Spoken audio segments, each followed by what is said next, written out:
record on this computer. All right. Well, welcome everybody to this, I guess, podcast, webcast webinar that we've created. Really, it's just a conversation.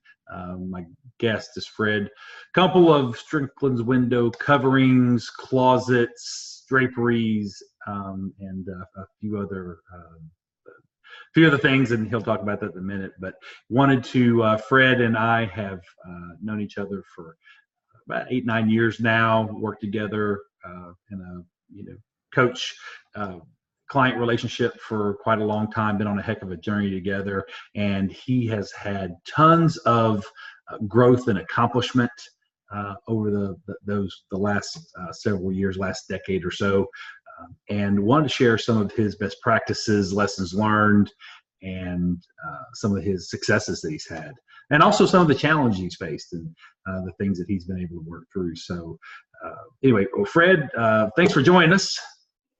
My pleasure, Reggie. I'm glad to be here. Oh, good. Thanks for being willing to share some of your some of your secrets to your success, as well as some of the challenges that you've learned from. So let me kick off by having you tell everybody the story of the business. Tell me, or really your story with Stricklands. It goes back quite a while, so it's a great story. I love to hear it. Always love to hear it, and I've even told it a few times for you. So let's get it directly from the source, man. How'd you get locked up with Stricklands? Well, so I moved to Wilmington in 1983, and I moved from Texas. And when I moved here, I needed a job, and I was in high school, 17 years old, and I had met somebody that was working at Strickland's and told me that they were in need of somebody to deliver furniture. And so, in high school, I was whopping 130 pounds and wasn't into athletics that much, but I applied for the job, and Mr. Strickland kind of took one look at me and he said, "You're here for what?" And I said, "I'm here to work and deliver furniture." And so he actually told me this story years later that he wasn't going to hire me, but and I don't remember saying this, but it does sound like something I may do. I told him, I said, "Mr. Strickland, listen, you let me work for you for a week, and after that week, if you still feel the same way that I can't do the job, then you don't have to pay me and we'll part ways." And he said that line right there. He decided to give me a shot. That was, let's see, that was 1983 to 2019. So you can kind of tell how it worked out. But that's how I met Mr. Strickland, and he eventually went on to buy the business from him, and he was been a great mentor for me over the years, and he's really taught me a lot of things. Right, that's got to be one of the best laid out offers. You know me and how I'm big on making sure that that when you advertise, market, or attempt to sell anything, that offers are extremely powerful. So it sounds like you had that intuitiveness to lay out an offer early on, and that he couldn't turn down, and then it's turned out pretty good for everybody involved. Reggie, it's funny you say that, because I still have that mentality today, and it's amazing that even with some people that I hire and have it different. It seems like a lot of people, the thought process is, pay me the money or pay me enough money, and then I'll work hard. Right. And that to me is just the cart before the horse. I've always been in the mindset of, let me prove to you my worth, and then once I prove it, then then I need to get paid. And so yes, that's one of the ways I think my philosophy is all the time. Hey, we'll go on a side road real quick just to kick things off. Probably won't be the first time today. Funny story, or an interesting story, I guess. So I'm part of this Impact Club. Have you heard about it here around town? Have you heard about it before? This thing that Chris Spivey has kicked up? No, it's a local. Yeah, it's local. It's called Impact Club. Surprised you haven't seen it, but it's a really cool thing. It's kind of a I don't know if franchise is the right word, but it's a license thing that people take on. There's several chapters all the way throughout the country, and the way it works is nonprofits, compete. That they apply to pitch to a room full of local donators to this program. And how the program works is every member of the club donates $100 a quarter. So the $100 a quarter, and there's it starts off within with a few dozen members, and it's worked its all the way up to there's currently about 190 members, and all the members donate $100 a quarter. And that adds up to $19,000 to be able to give to a local charity, because a lot of people, they feel like they can't make a difference philanthropically. A lot of folks are in the place to where they're emerging as, they just can't afford to make big donations to their causes. They can't write $5, $10, $20,000 checks. And they don't feel like they can really make a difference in their philanthropic efforts. But if they can afford $100, they can join this club. And when you get 190 people together as part of this club, that $19,000 can make a huge difference. So it's the collective efforts of, there's a room full of people that take generally what ends up a good night out at dinner, or $100 instead of $100 dinner, which is a dinner for a lot of folks, or a portion of a dinner, for what you could have for a dinner out.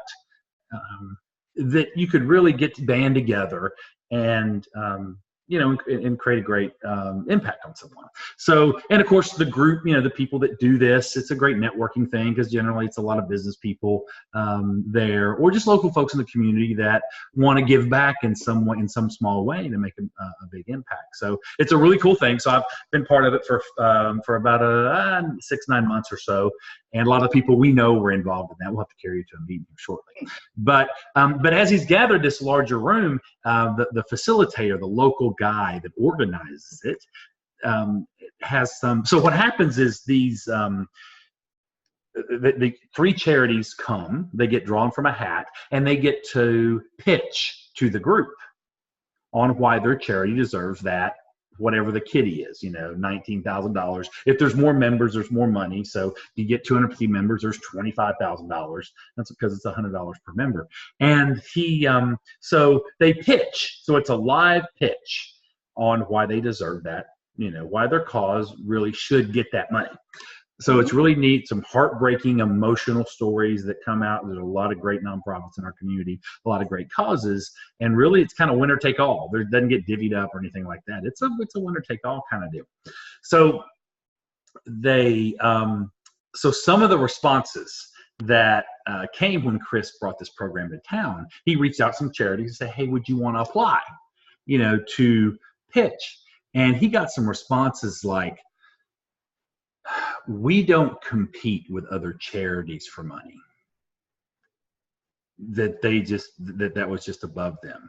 And one of the other things one of the responses he got when he asked somebody if they want to come out and be part of this, one of these charities to be considered to give this, whatever, 5-figure plus check to. And one of the responses that he gave back was, yeah, we're not going to come and drive across town unless we're guaranteed that we're going to get a check. So sounds like those charities may have the wrong person leading them. I don't know. That's right. It's the same mindset that employees sometimes have: is pay me, then I'll work. And it floored the air got sucked out of the room, because you've got a variety of nonprofit executive directors in the room that are there networking with other people, trying to not just be part of the pitch, but also, getting to know other philanthropic people, and they're mining for donors just sitting in the room. And then there was us givers, and we were just like, we just couldn't believe somebody would do that anyway. But I digress. So anyway, a lot of that mindset that goes out there. So kudos for you for being aggressive and be willing to prove yourself first. And then, and then from there, great things will come if you'll perform and work hard. Yeah, I mean that's how I thought it worked. Yeah, but we're not here to talk about amazing offers today. We're here to talk about, well, tell us, so that was how you got involved in Stricklands.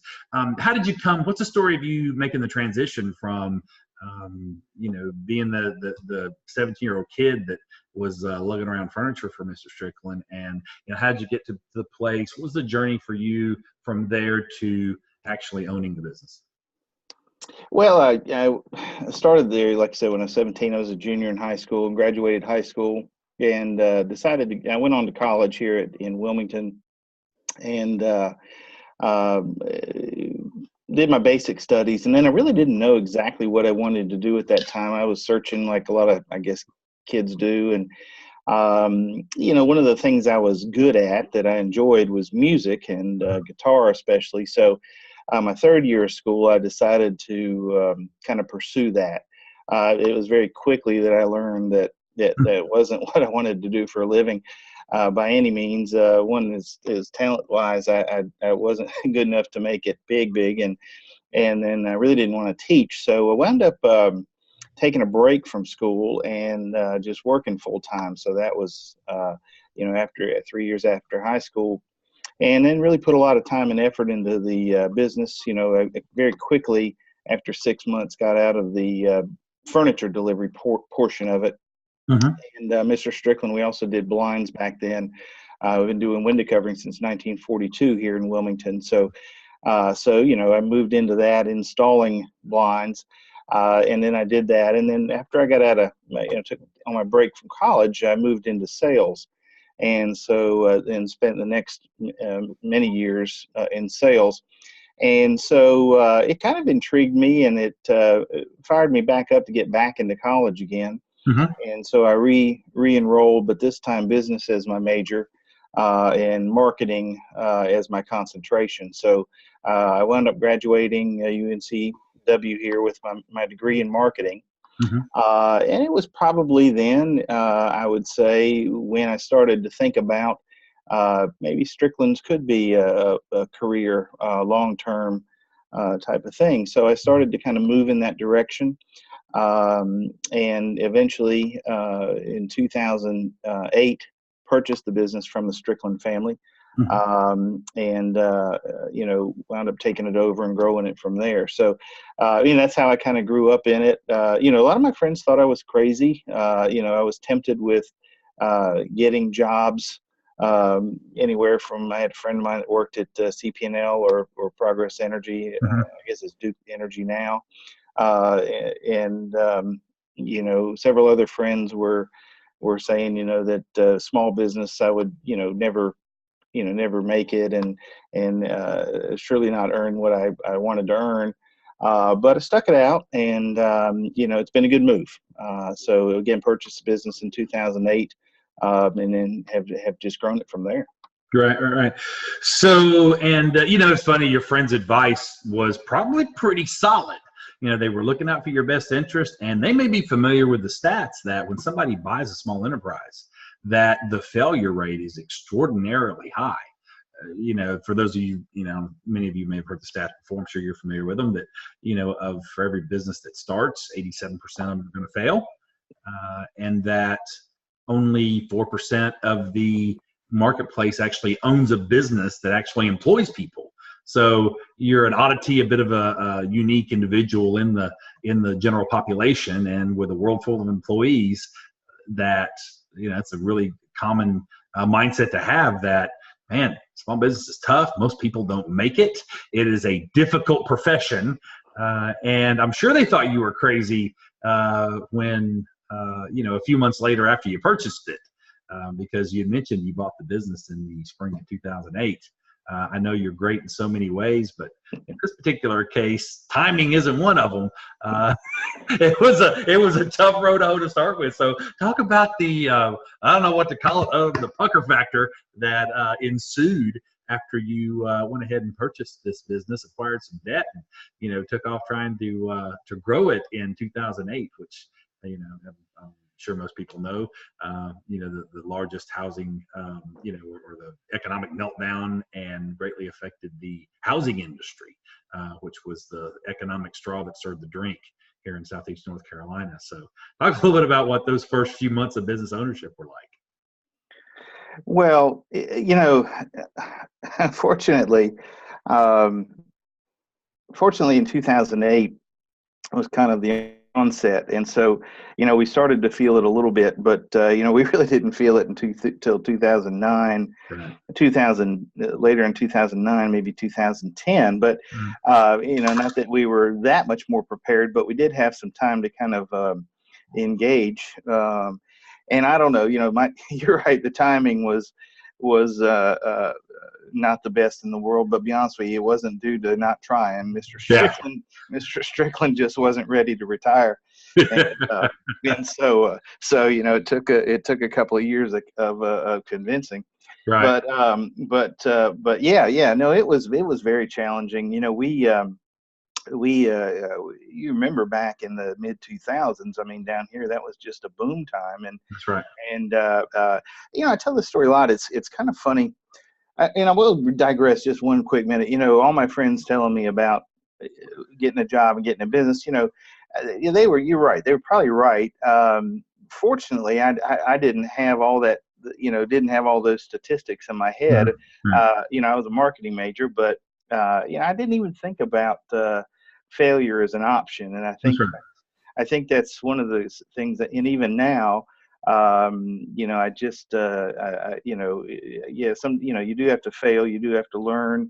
It's not failure. It's basically, test and measure and trial Mm-hmm. and make sure it works. But, I was bound and determined that I was going to carry on this legacy and make it into something great. So, but yeah, we had to switch gears a lot. I can tell you a bunch of stories of jobs that I took that were way out of the wheelhouse. That some turned out okay and some didn't turn out. But I mean, I was doing everything from knocking door to door. I remember driving, into neighborhoods and getting out of the car and passing out flyers and knocking on doors and getting more grassroots. But yeah, one thing I was going to say was back, in the probably from the late 90s to the late 2000s, we just never doubted that the next year was going to be better than the year before. Right. And it wasn't like, is it? It's just how much. And also, marketing was fairly traditional in that there wasn't as many, varieties that's out there now. So, Mm-hmm. we just did what we had always done and it always had worked. So, it was an awakening for us in 2008, 9, 10, Yeah. and through 12. But I think the saving grace is this: is just, we made a decision to pull out, to do what we had to do to make it happen. That's right. And we moved a lot of people around and we got out in the community and we really embraced the idea of networking and network marketing and people do business with people that they know, like, and trust, the BNI thing. And so that's what it did. And, I really got back to the ground, got pulled back and got back to the grassroots of developing the company, and learned a lot of lessons. I'm going to say that hungry mindset, I was always, I thought I was hungry, but I didn't know what hungry was until, you had to make payroll in an environment that, wasn't, was pushing against you. Mm-hmm. And so learned a lot of lessons about being hungry and making things happen. And so obviously we came out good on the other side, and we've taken a lot of lessons from it. Right. And just a quick, history and synopsis history lessons I see it is, it's really started to hit you in, 2009, 2010. So, economically here locally in our world, you've got, and you have a business that's really, really dependent on construction and new housing starts and renovations and people moving from one house to the next and having some excess, having to move house where you move and some excess cash flow to be able to make some improvements to it. And all that had dried up in 2009. The meltdown happened in 2008. A lot of the money for the real estate industry, mortgage money, and people's 401ks and retirements, and cash was decimated in so many ways. So a lot of the excess income and or the activities that facilitated people doing business with you, a lot of that had went away.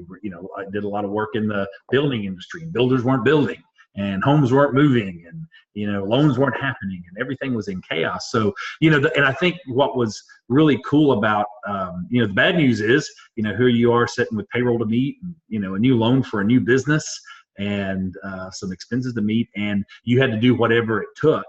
And of course, why I mentioned was shortly thereafter that you were out hustling, you were out prospecting, networking, shaking bushes, calling on builders. There were some houses being built. There was some activity. You were just the person that was out there hustling, making the connections, finding the people that were going to buy, because somebody was buying. You just want to make sure they bought from you, and that you were out there. So you were willing to do, instead of what a lot of your competitors, I'm sure, did, just kind of set back and waited for it to come back. You got aggressive and came after it. So we ran across each other somewhere around 2011 or so, 2010, 2011. We're in a networking group together, got to know each other, both business-wise and professionally. And then your business was already on the uptake, kind of got your head above water, as I recall, and kind of caught your breath. And then we met.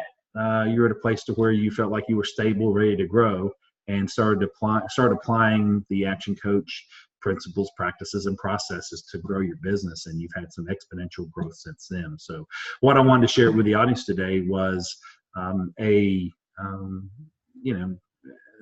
your version of what are some of the things that has worked for you in both two areas. What are some things that you use to increase your sales, profits, and cash flow? What are some ways you increase the the financial side of the business as well, and as well as you did this in two different. You just didn't grow sales, and along with sales, grow chaos. Or a lot of people think about growing their business 2, 3, 4, 5 times like you have.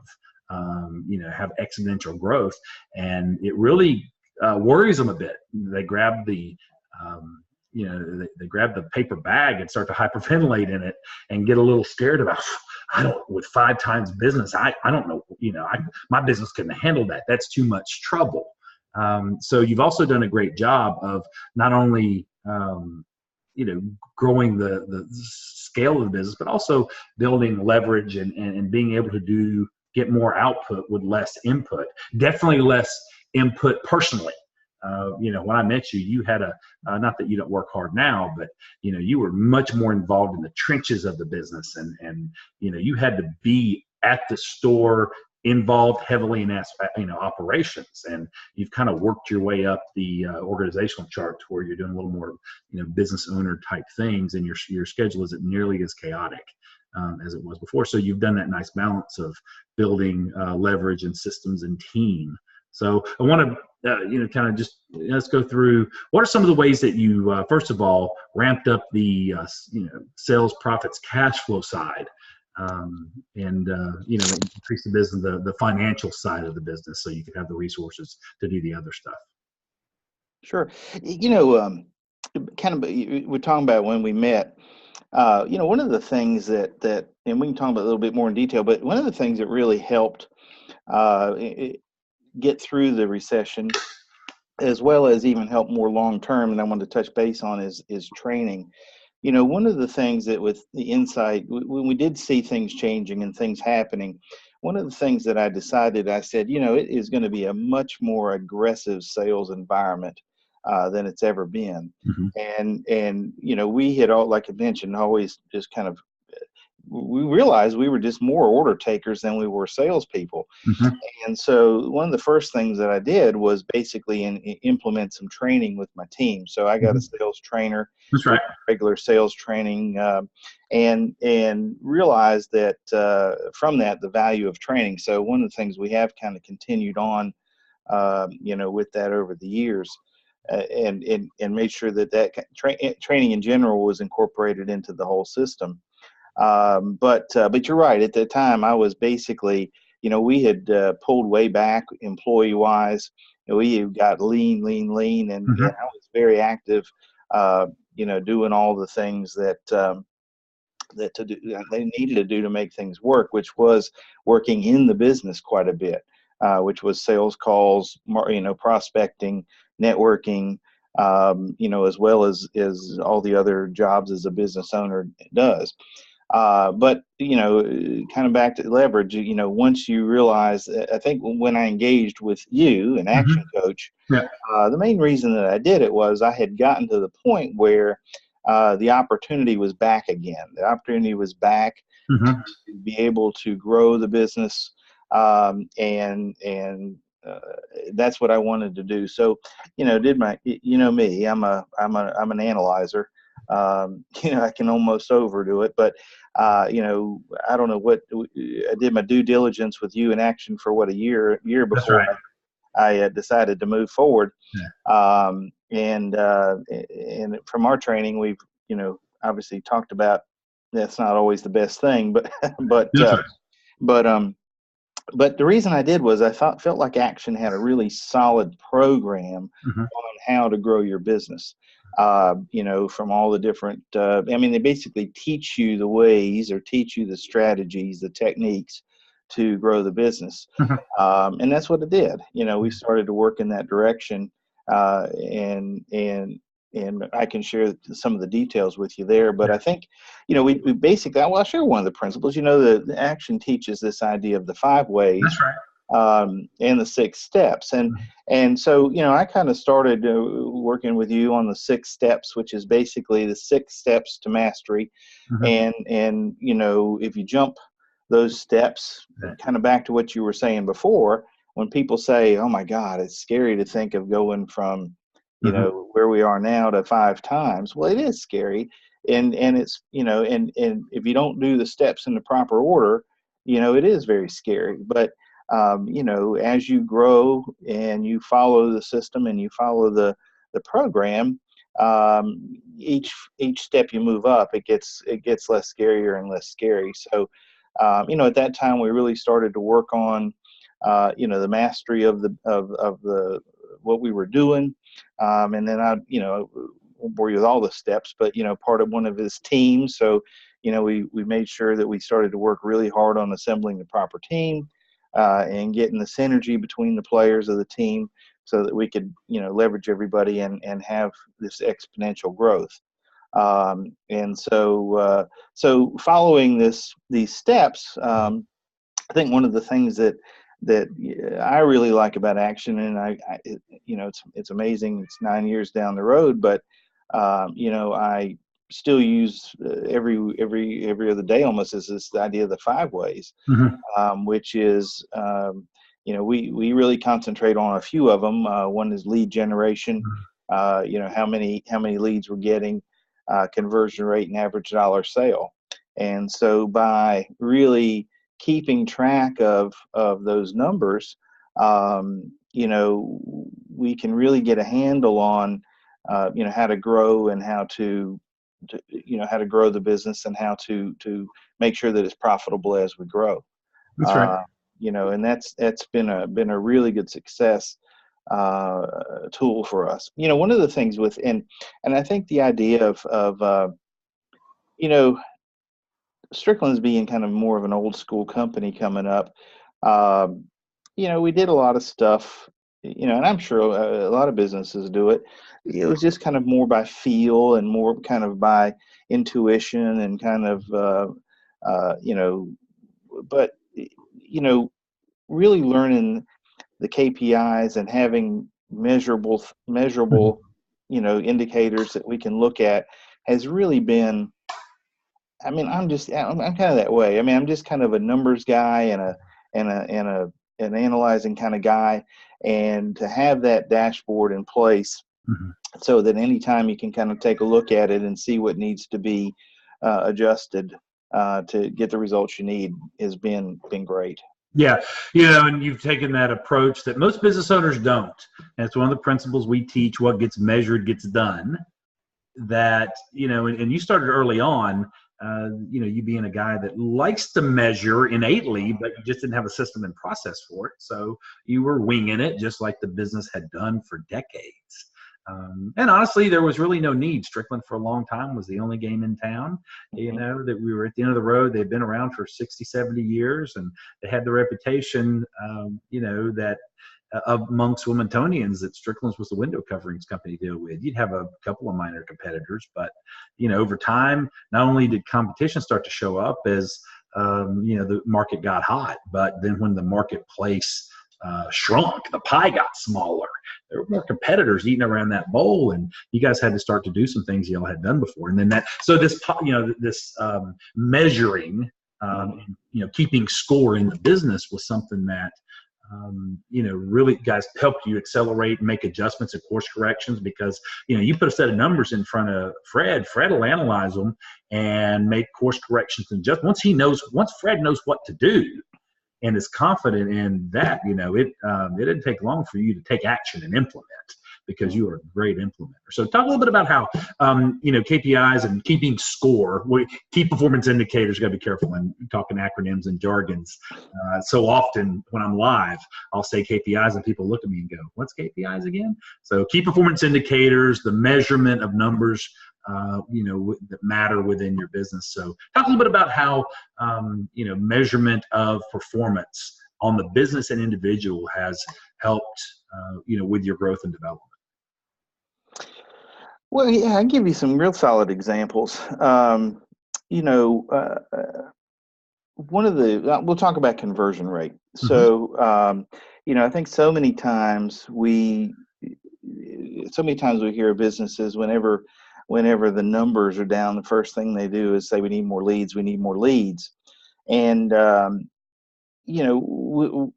2012, one of the strategies that we implemented for growth is, we were window coverings, Strickland's window coverings, and we decided to add another product line, which is the home organization systems, closets, garage, pantry, laundry room systems. Yep. And so, we purchased a small company, and decided to grow it. And one of the things we started measuring, it was in the 5 ways of many, is the conversion rate. That's right. And so, when we first started, we were all focused on leads. That's how we get more leads, how we get more opportunities, how we get more business.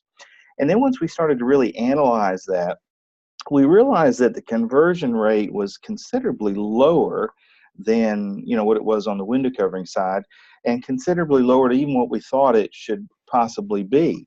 So we started to kind of analyze that, and came to realize we really didn't need any more leads. That's right. And leads are expensive. Yeah. And so realizing that we didn't need more leads, what we needed to do is just convert more of those. We started to work on sales process, unique selling points. How can we add more value to the product? How can we add more value to the experience? How can we make it easier for the customer to purchase?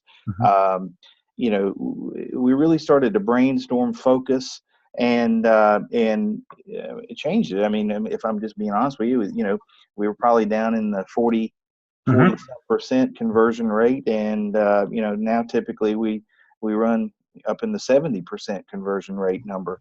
Always striving to do a little bit better. So, huge difference. You basically, if you bring in 10 opportunities in, closing 4 out of 10 versus 7 out of 10,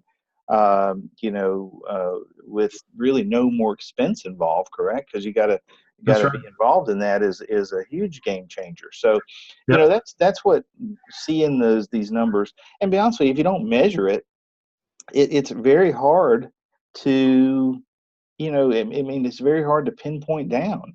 That's right. And I, salespeople, in all honesty, uh, they're not crazy about admitting that they can't, that they're not closing. So, sometimes those ones that don't close are the ones that, they kind of get, pushed away, or, if you're not tracking it, and the reasons are always, you know, something you can't change. But when we really start analyzing that, we were able to change it. So that was a huge difference. Yeah. Let me Yeah, hold you up there. It's yeah. funny that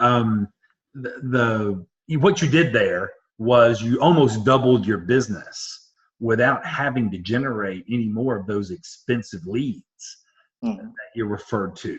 And you also didn't go with your gut. It's funny that your gut can tell you, hey, things are fine, and I've got a good salesperson there, and you had a great salesperson that's exceptionally good with people. And she's, at the time, she's still with you, but, strong personality, very charismatic, very magnetic, one of those people that you feel good every time you're around them. And also somebody that can just about talk you into anything. Mhm. And she, and she'd talk you into the fact that everything's good. I got it. We'll just wait for it to come around. We're close. I got We a lot of things working. call it happy years. What's that? Yeah. Call it happy years. Yeah. Got a lot of things working, a lot of things going. But and while your gut can lie to you, and I'm not saying your salesperson ever lied to you, but they surely will polish the apple on how positive things are and how optimistic. But and so they'll embellish a little bit, but the numbers don't lie. That's right. And the numbers we're telling you pretty consistently is that we had opportunities that were not taken advantage of, and there was room for improvement. Man, you got in there and you attacked it with some sales training, sales process, really looking at why are we losing people, and instead of just going with the gut and accepting the results that were given to you, you did something with and your team did things that really just dramatically flipped that around, and you got twice as much business from the same amount spent in marketing. So that was huge. One of the things that just reminded me of, I want to share this. I learned this not long ago, uh, through action. Um, when something's not working, say this conversion rate's off. Something's not working. It's either three things. It's either uh,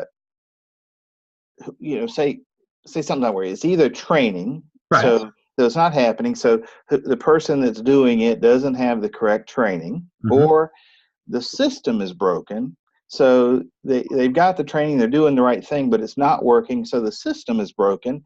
And so if they're trained and the system is correct and the system's working, then it's got to be them or the person or the employee. And so kind of back to what this is that, we realize that we felt like and I know in retrospect, the salesperson was really good. And I think training wise, maybe could have used more training, but we had been doing training, but we just didn't have the right system in place.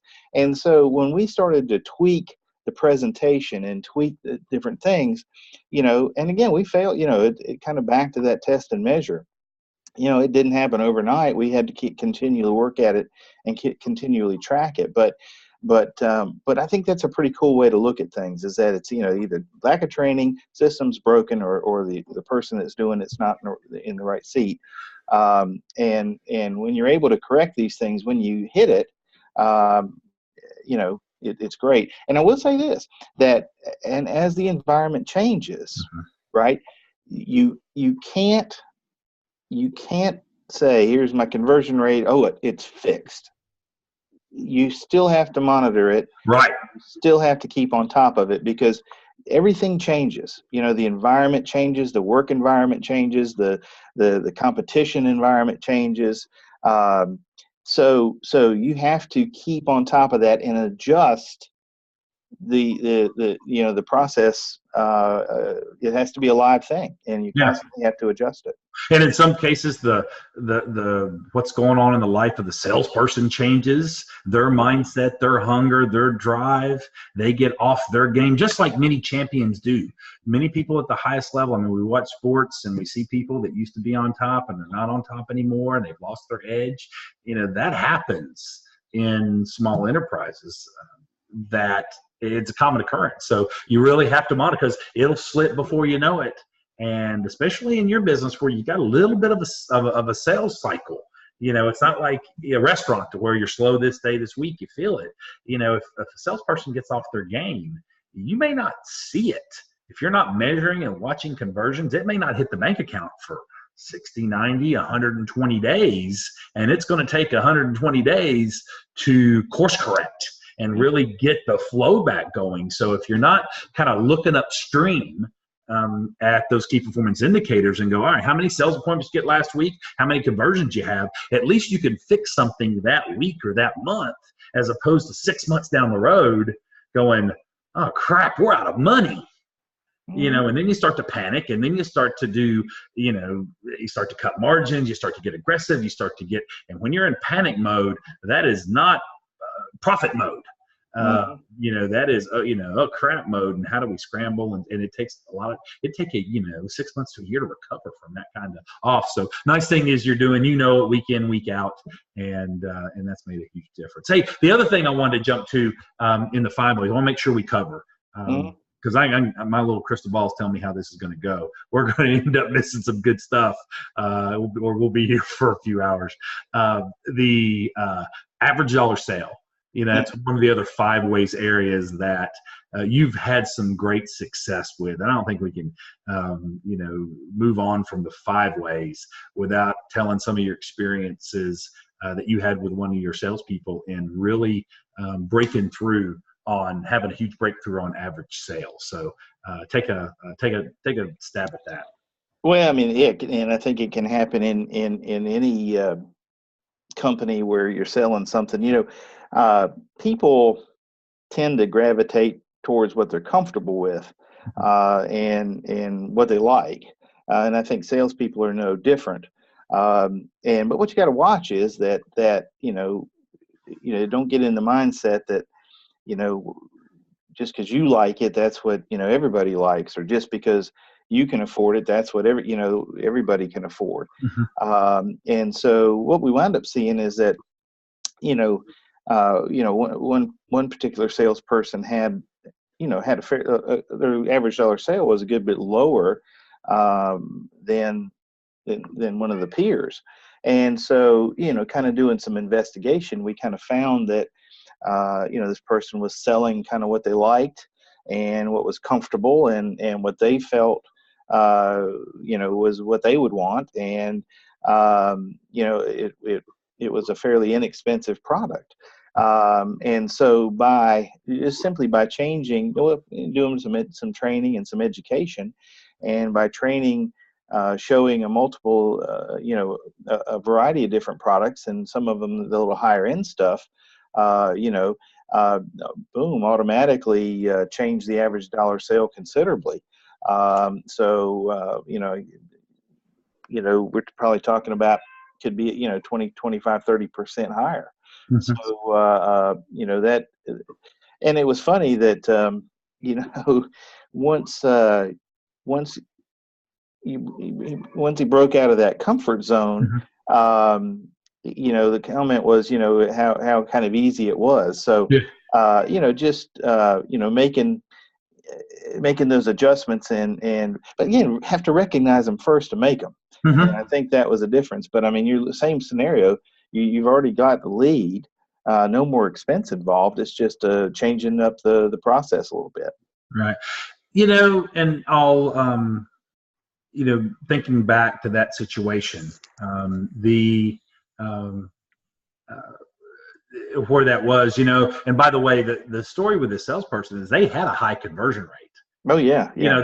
He would go out and he would sell 80, 90% of his appointments. He converted at a super high rate.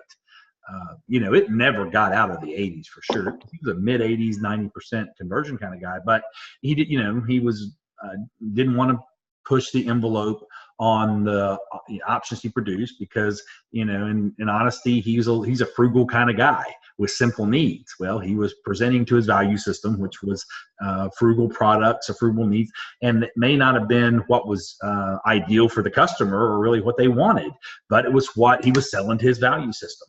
And it was a long journey to get him up. And I remember, man, we saw the number and we compared it to a peer, and we knew it was possible, but he pushed back and he pushed back and he pushed back for at least a year. For sure. And finally, you kept at it and you kept at it and you kept at it because you had proven it was possible. And finally, he broke through. And that's, I mean, a nice story on measurement. Is that your cat there in the background? Is that what it is? My cat. I better let the cat out. He's driving me crazy. Hold on, man. Well, I'll keep telling the story while you go away. But it's, it was one of these deals to where, Fred kept pushing and pushing and pushing and coaching and coaching and no, it was possible. And he wouldn't give up as a leader and as a coach. And then all of a sudden he broke through, the salesperson broke through and he finally got it and the light came on. And how I guess when you got to go, right? Yeah. I'm monologuing. How many times do, business owners give up on somebody who's being either hard-headed or just challenged or just struggling with breaking through in a particular key performance area and to finally help work them through it. And then, but once he got to that level to where he could produce, that average dollar sale has maintained for years. But he just needed the continual push and plateau, and as well as a manager and a coach that wouldn't accept less than what the standard should have been and could have been. And it's been also interesting that once he's stretched to that new plateau, and I mean, that new plateau was not small. I mean, it was a $400 or $500 per sale jump. That's right. Absolutely. And so it was it went from it went from, here to here. It was a significant jump. And when that, 40% of what the sale price was, and he made that increase and he's never gone back. So, and there's a lot to be said for determination and continuing to help grow somebody and push them, which is really what coaching is all about. And that's something you've learned to do over the years is not just manage people and lead people, but also coach people to develop and grow. That's exactly right. And I will tell you that, kind of back to what you said in the business in the beginning about being a business owner and growing the business. Well, it is scary. And, kind of the same thing with this salesperson. It was working. He had a really high conversion rate. Everything was working, and it is scary to change. But, I think that's the key is one of the things I do with my team and, is one-to-ones. And it's amazing how many business owners say, well, I don't have time to do this. But I meet with all my key players. I can't meet with everybody, but I meet with all my key players for a minimum of 30 minutes a week. And these are the things that we talk about of what's the fear that's kind of getting in your way from making a change? Where's the bottleneck? What's holding you back? Why don't you think it'll work? And then trying it. How's it working? What's going on? What do we need to tweak? And that's, so I think, as a owner, you've got to understand that, everybody has their different fears and their different walls that they beat up against. And your job as an owner and a coach and supporting your team is to figure out what they need, give them tools to do it. And some of those tools are just, not only physical tools of samples and stuff like that, but it's techniques and how to break through walls. And also growing them. I mean, it's about, and really what you're talking about is you're talking about growing them, growing your team. And just like, you grow kids or you grow professionals a lot of the same way. When they don't know how, they're, they struggle, they're learning how to walk, how to read, how to crawl, how to talk. You grow your kids, to become, and you also grow the people that work for you to do the things that they get stuck on and work them through and have doubts Mm-hmm. and are unable to do. And that's, to grow your business, you're going to have to grow your team. Or if you don't grow your team, your other alternatives are you have to have more team Mm-hmm. to do, the same amount of work, or you have to do more work yourself. And, that's where people get freaked out about growth, to go, well, if I grow, that means I'm going to have to do more because my team, they only do what they can do. No, they only do what you've grown them to do. That's right. They've only grown what, and you've experienced this as well, that sometimes, and you've gone on this massive journey to grow over the last, 9-10 years. Like, you've been on a fast track. Once you got your feet underneath you and you bought the business and you figured out, you got your feet under, you went on this massive growth spurt and have gotten world-class training, development, and improvement. Mm-hmm. And you realize at a point your team didn't have that. Your team hadn't gone through all that. And you got a little frustrated with them. I remember you got a little frustrated with them and like, man, they don't get it. My new people, I brought them on and they get it. They've got the hunger, they got the drive, but I hired them in, but those existing people, they hadn't grown at the same rate you did. And there become this disconnect.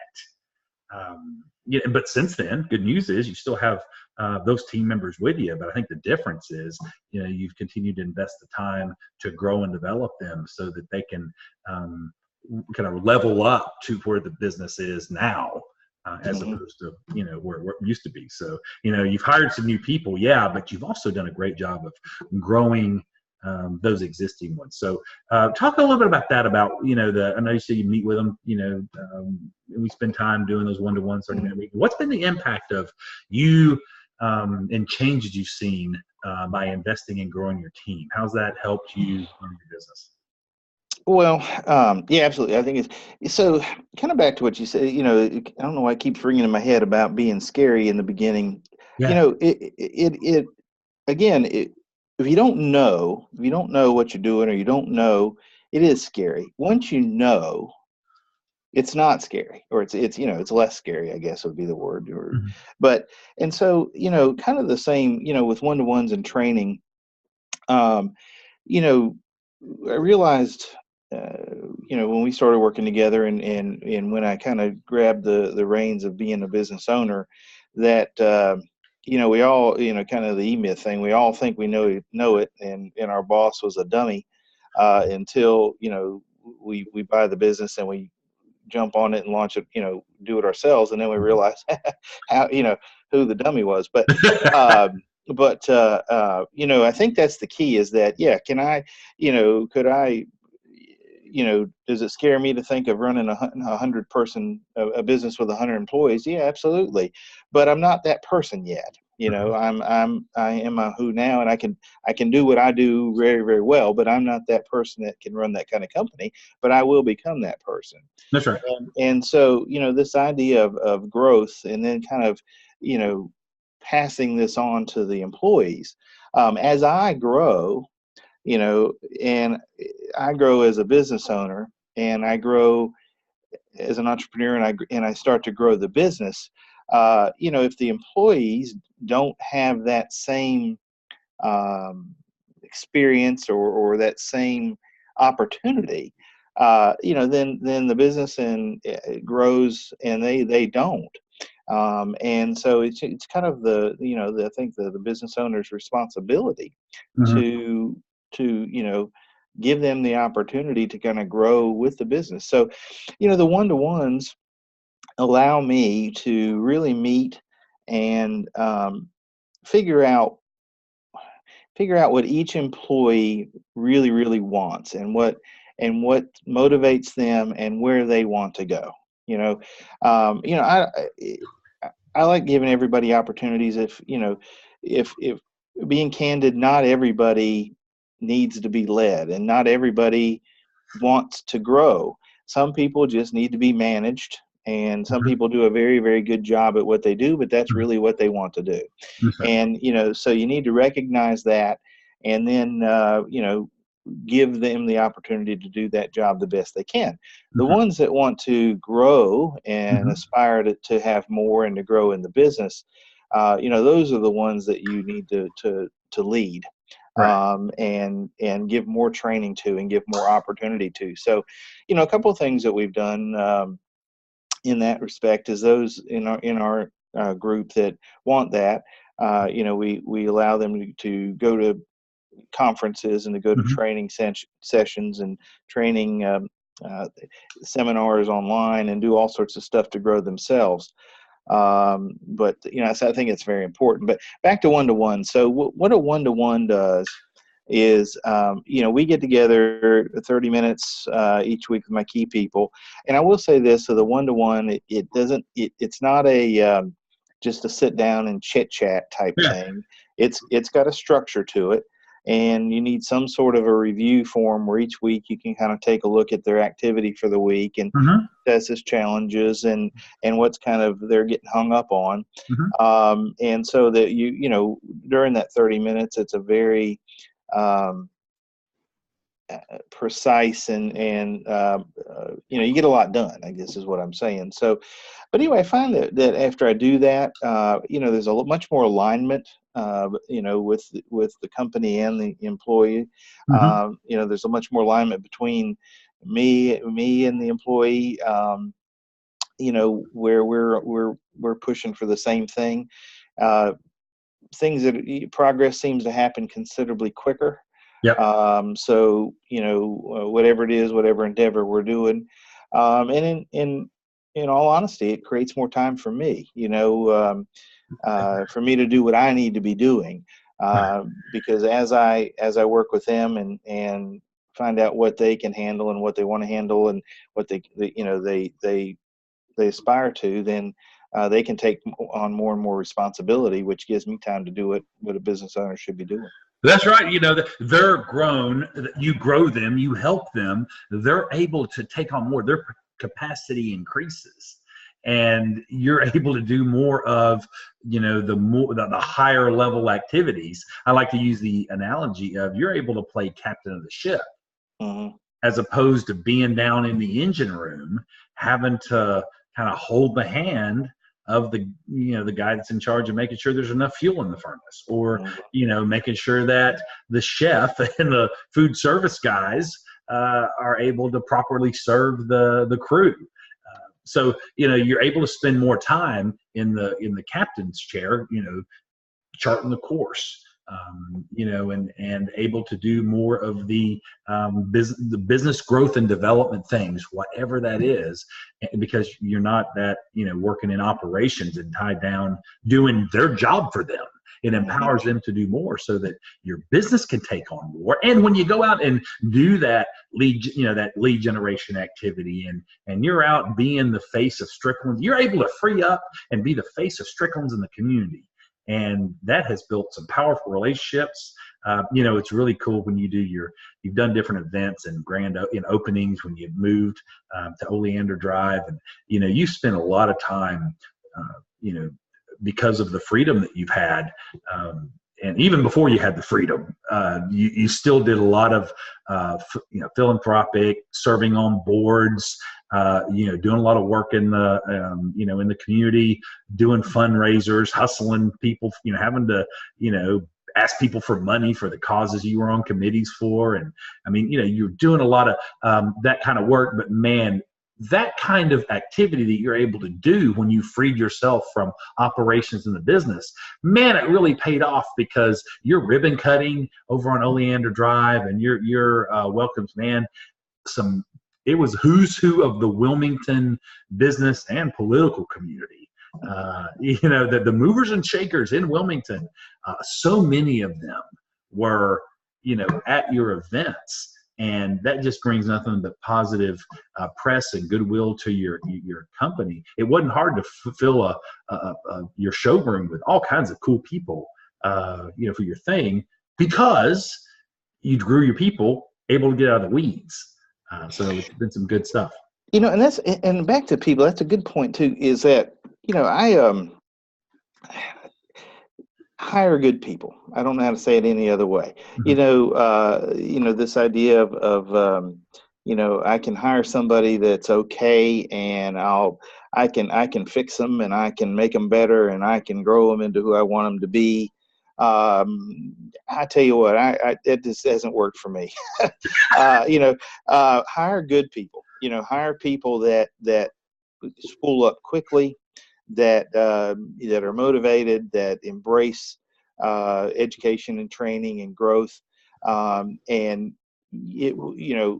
life will be so much easier on you as a business owner, and in the long run, because you can't if you don't have a good team, you can't grow a business 5, 6, 10. You can't have exponential growth. Right. You cannot have it, because what you take away from having to do the business, to do the work, Mhm. then you have to manage. You have to do the team, manage the team. You need a team that operates. That once the system's in place and once the training is done, that they execute. And That's right. it's you may be fine tuning here and there, but you don't have to micromanage, and you don't have to constantly follow up. Mhm. Key. Right. Yeah, because, and I'll, if you don't mind me telling on you, but we've talked before about how one of your kind of tendencies, just how you live your life in general, is, for those of you who don't know Fred real well, he likes fixer uppers. Oh, I like that. Yeah, I like to And get not it. just, I mean, like in the personal side, like on like cars, man. He ain't nothing like Fred will find a good deal on a car that's a fixer upper, an old classic, like a old Mercedes convertible that's just was the car back in the days. And man, he'll take it and he'll do a little fixer up to it and add it to the fleet, Fred's fleet, and he turn it, sell it, fixer upper. Man, he was a fixer upper. But you've also, I think, learned some lessons about when it comes to fixer up people, that you've got some at a really good deal, and you've fixed them up and they've been great. But you've also bought some lemons at the same time in regards to personnel. And it seems like you've made some different decisions. I mean, you've brought on some really, really strong folks recently. If you bring somebody on and the training works, you bring somebody on it just takes a long time. And Yeah. if you want exponential growth, and you want to, that's one thing. Another nugget that I will share with the crowd is that, people that succeed move with a sense of urgency. Mhm. And, I've always been very, I don't say risk adverse, but very cautious. That's right. I want to be informed, and obviously, another thing I would encourage everybody to do that with action has got me is be involved in the personality testings. Mhm. My personality type likes to analyze and likes to research and likes to know all the facts. And sometimes with opportunity, you're not afforded that amount of time. So if you wait too long, you're going to miss the opportunity. So same thing with the team. If you get people in there that spool up quickly, the team can switch gears and move forward quicker. Mhm. If you don't have somebody, if you have somebody that's got to be trained up, and coached up and molded, takes considerable more time. So I don't know. I just would say, if you want to get on the fast track for growth and profits, make sure you hire correctly. Right. Let's run through your list. You've got your list of of things that you're putting together and sharing at the Business Expo. You shared some great things last year. You've adjusted it this year. This is really designed to be part of a business toolbox that we're going to hand out at the expo. It'll also run throughout the year. I'm already getting ideas on my head on how I can use this content to help other business owners. I'm super excited we're having this conversation, and because I'm thinking, man, this stuff is going to help so many business owners, not just here, but that will surely help business owners around the world. Through no telling who's going to watch this YouTube video that somebody's going to see, but nonetheless, it's really, you put together these points really, for what some of the things you're going to share in the upcoming Wilmington Business Expo, our local expo that happens here once a year that we participate in. And you've graciously agreed to share some of your best practices, lessons learned, and even you've learned, you've had with the crew. So you've got some of these points you want to share. Let's kind of move. I don't think we need to do lightning round, but surely let's hit some of these points, that on the 5 ways and on leverage and systems that you're going to share in the expo that have been big high points and breakthroughs for you. So I'm going to let you run through, and we'll still chat about them a little bit, but we probably won't go as as deep as we go on some other stuff. So what do you got to share with the business owners out there that can help? Well, sure. Yeah. And a lot of them we've touched on already. That's right. Obviously, use of the 5 ways. One of the long-term things that we knew we wanted to do is basically map out our experience, and we call it our customer experience. And I think that's important in that, when you engage with the client and you move them through the experience, you want to kind of be able to lead them through the experience versus them have to pull you at all or pull your team or pull your company. So that's been important to us. And what we've done is we have done that, and then we invested a lot of time and effort into a CRM or customer relationship management system where basically now we plug in, or I hate to say plug in, it's so cold, but we once we engage with somebody, we put them into this system, and it allows us to kind of manage the experience the whole way through. And so that's been a big help. And then there's several versions out there. We've invested quite a bit in ours to customize it, but I would encourage somebody looking into that it doesn't have to be anything fancy, but some way to track what's going on. And we're able to kind of put in a lot of those performance indicators in the system so that we can kind of measure what kind of how well the experience is going. So that was one thing that I wanted to talk about. And on a selfish level for the company, it enables us to track marketing efforts. We ask everybody how they heard of us. That all goes into the system. So we're able to measure at any time, what's working and what's not. So it's really been able to allow us to tweak, what we're spending as far as marketing. Opportunities. When we work with somebody, when a lead comes in, we enter them in as an opportunity, which we're able to follow that all the way through to either when we close the deal or unfortunately if we lose it. But what it does allow us is if we don't convert and we do lose the opportunity, we follow up and kind of notate why. So it gives us a ton of information on how we can be better and make our company better. So that's one of the things you're talking about. How do you increase sales, profit? And I think that's another thing is as far as leverage goes.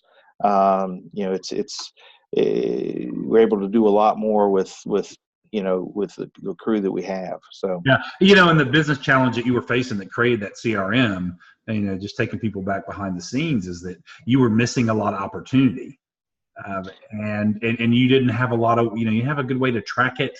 And there were opportunities that were getting left, and it just was so you went to the CRM realizing that we really need a process and system to make sure that we make the most of every single lead that we get in, because you're investing heavily in leads and you knew they were falling through the cracks. That they weren't getting the attention they need, and you knew that in order to continue to increase market share and just get a good return on investment on your advertising, was you need to keep track of them and be able to track them through the process, not only just to make sure that you were on top of them and serving them well and leading the process, but also just making sure that opportunities didn't get lost, which was a issue that was happening in your business and happens all the time in so many similar businesses like yours. Yeah, I mean, and yeah, exactly. And the other thing, I mean, something as simple as we now can download zip codes of all the opportunities that we have. Mhm. So we can see, oh, hey, here in Brunswick County, this is a pocket right here. This is an area where we're seeing a lot of growth. Well, now we can download the zip codes of the opportunities and see, are we getting our fair share of that? Mhm. Are we getting what we should be getting of that? And we found out that in certain areas we weren't. So it allows us to focus on those areas. What are we doing to not get that to happen? So this information, you have a gut feeling, but you don't. I mean, the gut feelings can be wrong, and that That's right. the numbers don't lie. And so yeah, exactly. And sometimes say we're in a certain area, we're not closing like we should. Well, maybe we need to change the process in that area. So it's That's really right. allowed us a lot of knowledge to be able to polish. Yeah. So, what are some other 5 way sales, profits, cash flow, money making strategies that have helped the financial growth of the business? Um, well, the cash flow policy, cash flow. I want to say one thing that we Yeah. did is with our collection policy. When we started to work, we would basically we gave terms. So we would do a deposit, and then after the job was finished, we would uh, not typically collect on completion of the install. So we changed that, and that simple change of basically collecting when we finished the job it made a huge difference in cash flow. So I would definitely encourage people to look at their process of getting paid. That was one big deal. I mean, if Mhm. everybody knows that if money, a balance kind of creeps out there, the harder it is to get paid. So Mhm. that was one thing. Everybody should look at their collection policy and how they do that. It can make a huge difference in cash flow. That's right. That's right. That's right. Because cash is king. I mean, it's a, uh, you can look at your balance sheet, you can look at your profit at the end of the year, or even at the end of the quarter, or the end of the month, or end of the week. But if you don't have any cash, um, that's it's tough. So Remember, so yeah. You remember gotta what? have cash. Yeah, you remember that saying? I think it was his name Jonathan McDonald. I can't. The conference we went to in Las Vegas, the Action Coach conference in Las Vegas, where the gentleman, really had a talk, and he gave that saying that's just stuck to me, that revenue is vanity. Hmm. People like to talk about how much they make, but revenue Yeah. is vanity. We're doing this much. We're doing 5 million in sales, 10 million in sales, 100 million in sales. Revenue is vanity, but profit is sanity, That's and yeah. cash is king. Yeah. That's exactly right. And getting that cash flow and having that cash in your hand is king. So yeah, you guys definitely did some things that accelerated. You followed those a lot of those older policies of, yeah, we got the job done, got a service guy that got the install done, and hey, the office will send you a bill. hmm You That's know, right. and, That's and right. that was kind of how it worked. And there was cash flow issues, and you really looked at that process and accelerated that to where you got it, pretty aggressive and systematic, to where you got more of your money up front and more systematic, so that wasn't hanging out there. And that surely has helped your cash position. So good on you, as they say, Yeah. uh, from my colleagues from down under. One of the things I was going to share too with the team, with the folks at the seminar, you know, uh, I started this back in 2009, I think. Um, this idea of having a state of the company meeting, Yes. and man, that's been a good thing. It takes some work, but it's not only good for the company and good for the employees, but it's good for the business owner. Hmm. It's it makes you reflect on the year, That's right. and it makes you look forward into the future, Yeah. and to the point where if you have what the state of the company meeting is for everybody is That's we right. basically have a full day retreat at the very beginning of the year, and we look at how we did last year, and what were our successes and challenges, and then we look at what we're coming up, what are our goals for this year.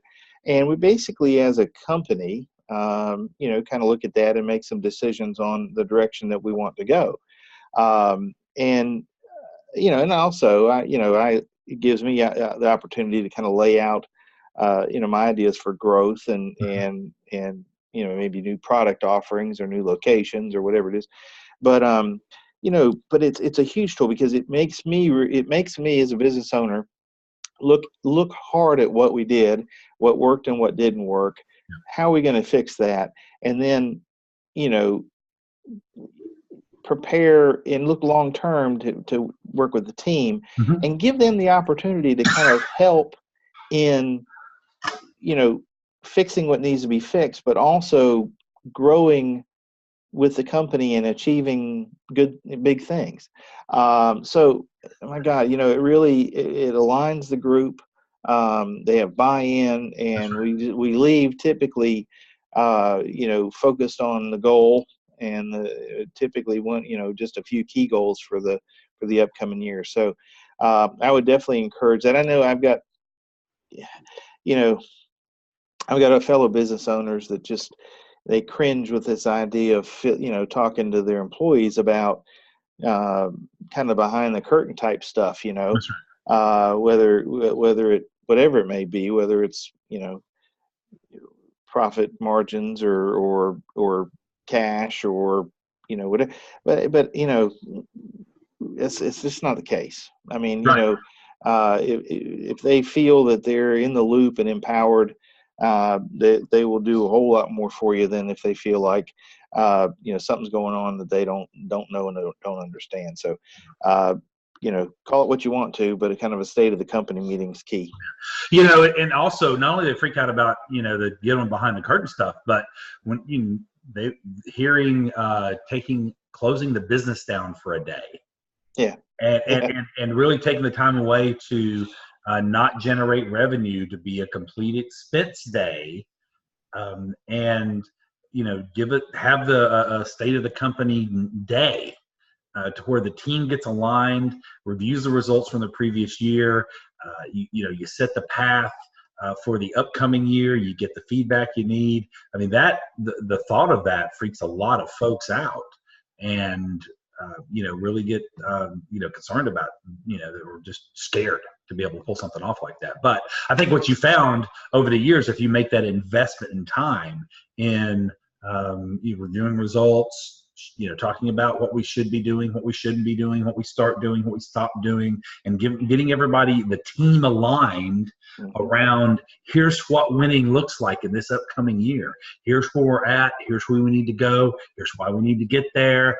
Who's got ideas on? And I think that's one of the things you do well, Fred, is not just say, hey, look, I've got all the great ideas, follow me.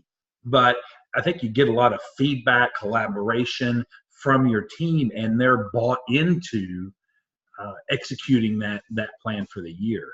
That's my observation from the outside. I've never sat in on a, say, the company meeting, but that's kind of me guessing. Was that your same experience internally as well? Yeah, I mean,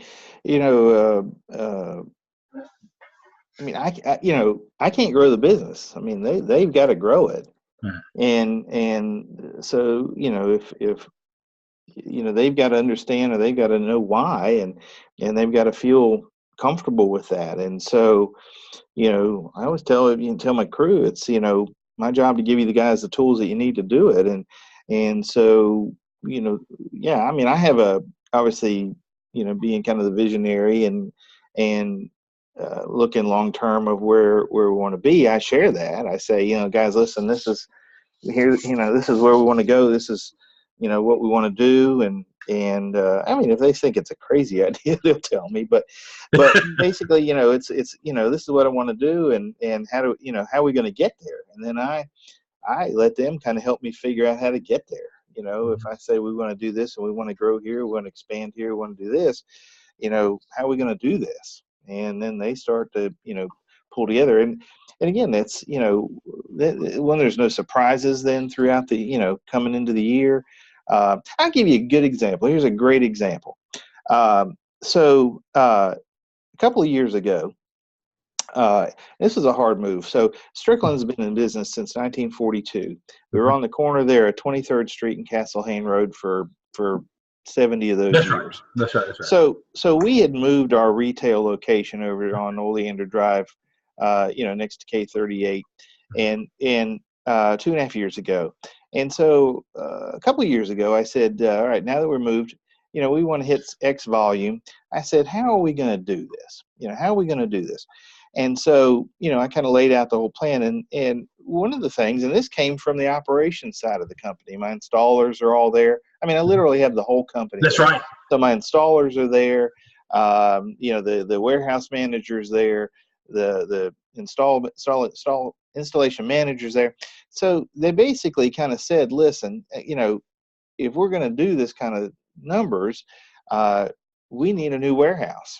We need to have a better warehouse. We need to have stuff, because that building at 23rd Street, it was an old furniture store. So we had our warehouse in there. It was all chopped up. Ceilings were low, and they said, we need to be able to have this, and this. It was a very, very valid point.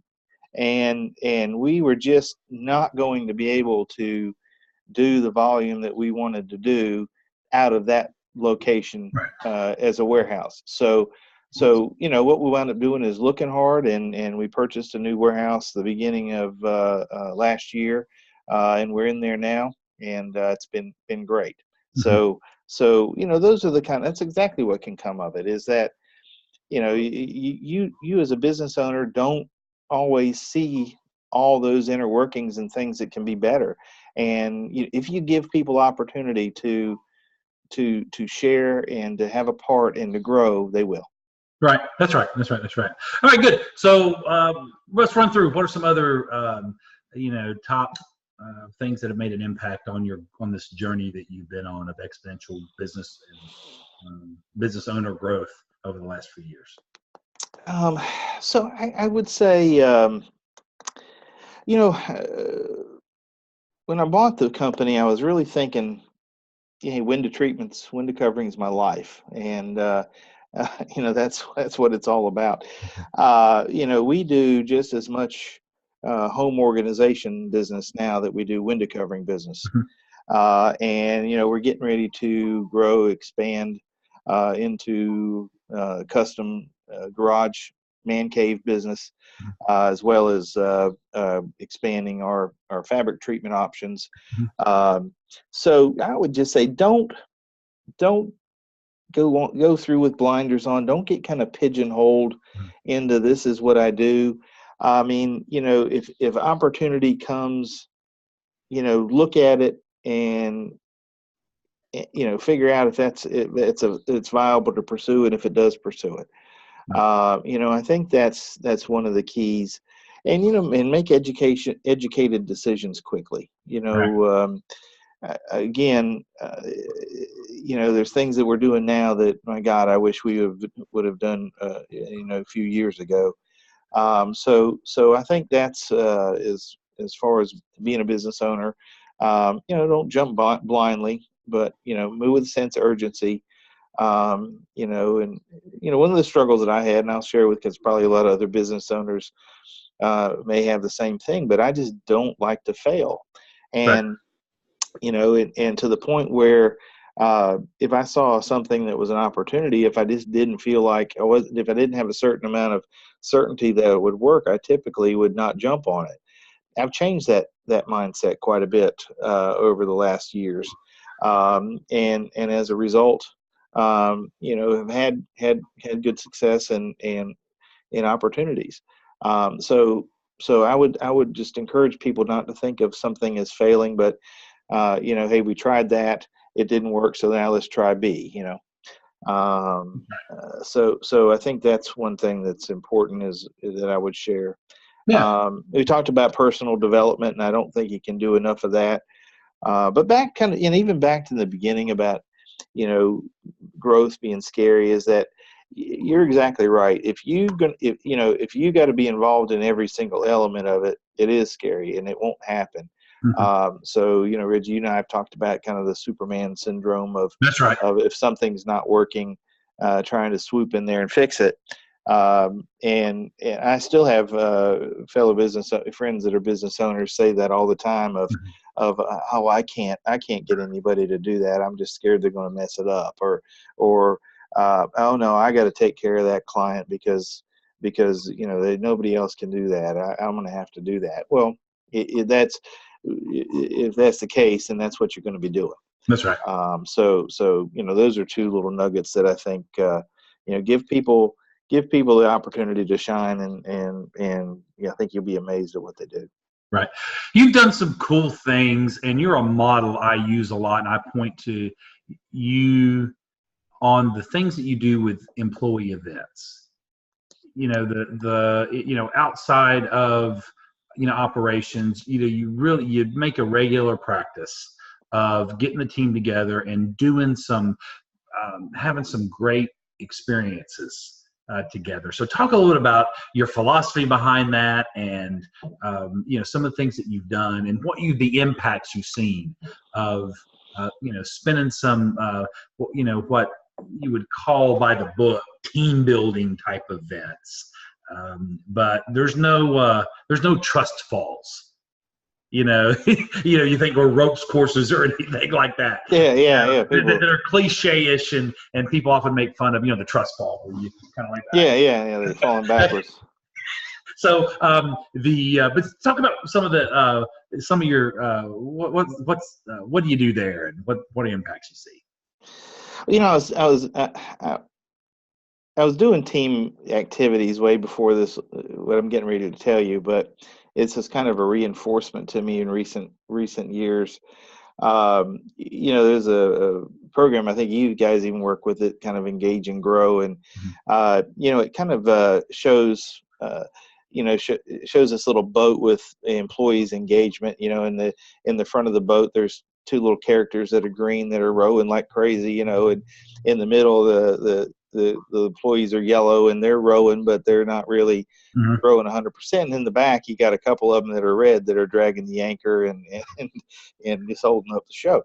And and the idea that one of the things that to get everybody rowing in the same direction and rowing to go, this idea of stories that people when they find some commonality with each other, they bond, and they become more attached together, and they work together. Anyway, to get these stories out where people can relate to one another, and they become not just coworkers but humans, and we our team building exercises really help with that, or employee events is whatever you want to call it. So we've always done that, and recently, but we do the same thing we do sometimes on the state of the company, where we'll actually close down half a day Friday or a full day Friday, and then head out and do some stuff. And I mean, we've done everything from we rented a little Cessna airplane and flew out over the ocean together. Which was awesome, cool, because we had several employees that just had never even been up in a plane before. So to kind of share that experience with their fellow employees. You're going to need a bigger plane if you do that again, by the way. Yeah, no, I know, you're right. We actually did have to take turns. We had to do 2 flights, but I'd have to get a 737 now or something. You used to have a smaller team, so you could do it in a couple of trips, but it'd take a fleet now. So. It is funny with our events. We are finding that harder to do because we like to do the escape rooms, but now that we've got 15 people, it's a little harder. We have to split it up. But before you go on, but I'm going to come back to this other stuff you do. But when you shrunk down, to you said you got 15 people now. You had shrunk down. How many employees you shrink down to? 5. So you're down to 5. And all right, cool. So so now you're at 15, and of course, you've grown your staff 3 times. But probably since 2009, 2010, grown sales and revenues about 5 times is kind of the last. Seems like the kind of 4 or 5 times. So 5 times. So good news is you've grown the team you've grown the business at a higher rate than you've grown the team. That's do some economic math on that. That's a pretty good thing. So anyway, on back to the show. Tell me about everybody about some other things, activities that you've done. Okay, so I'm trying to reflect back on some of the funner ones and the interesting ones. I mean, we do a lot of dinners. We go out to eat a lot. We go out to eat as a group a lot. Recently we went out to Carrabba's and had the whole group there, but we've taken off to Myrtle Beach. We went down there and went through the aquarium, and then all went to eat down there in Myrtle Beach. We took off and went up to the Duplin Winery and did the winery tour, and then did wine tasting afterwards, and that type of thing. We've been bowling. We've been to just numerous different things like that. It's good. We're always saying, and I throw it out to them. I get them to start throwing out things that they would like to do. And we went out to do the, what's Derek's place where you the Battle House. When did Battle House together. That was a lot of fun. Battle House Laser Tag, by the way, one of the local Action community members and occasional sponsor of Action Coach activities. That's throwing a little commercial in there, man. This thing's gotten big time. It is. It's funny too. At Battle House, the ones that I thought would do great did okay, but a couple of employees I had, the few that I thought they just wouldn't be very good at it, really kicked butt. I mean, it was just amazing how some of them just really took to it. As a boss, you get shot quite a bit at Battle House, and that's right. Yeah, you're like the target. I was trying to think of I couldn't think of there's a book that we had to read. I can't remember if it was American literature. It was like in middle school. It was either American literature or English literature, that kind of thing, where the guy's getting hunted. It's American literature, but there's a classic literature book that talks about how somebody gets dropped down, like he's on an island. I think it's the most dangerous game. But you ever read that? Did you catch that? Doesn't ring a bell. Yeah, no, I've seen a movie like that or something. Yeah, I think there was probably a movie after it. It's kind of a classic. But yeah, the boss man. He's got a number. Yeah, he's got a target on his noggin. Yeah. And he'll get shot by his own team in some cases. We've done paintball too. Yeah. And I will say for Derek's, it's a lot less painful than paintball is. That's right. That's right. Yeah, paintball hurts. Did you do the outdoor paintball where we went that one time? I did. As our networking group went out to paintball. And yeah, man, that stings a little bit when you get hit by a paintball. So. Especially if it's close. Yeah. So anyway, you guys have definitely done some really cool things as a group. And I think, the way it connects your team, and I think the synergy that you guys get from it has been really cool. So talk a little bit about your personal development. That's one thing I think that really stands out, that as you have grown, you've been able to, kind of bring the company along with you, and talk a little bit about what you've learned about personal growth or experience through growing yourself so that you're capable of growing the business. Well, I think that's, I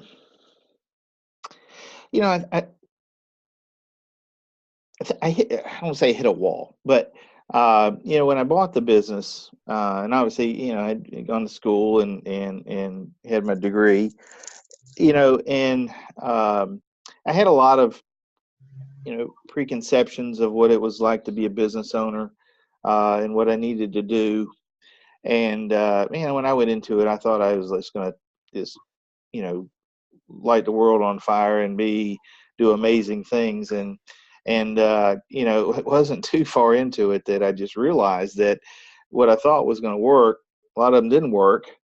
A lot of it had to do with motivation and people. Then I started to realize that everybody's motivated differently, and I had no idea of I had no idea of how to motivate, over half my team. So that's when I realized I didn't know what I didn't know. I just love that analogy of,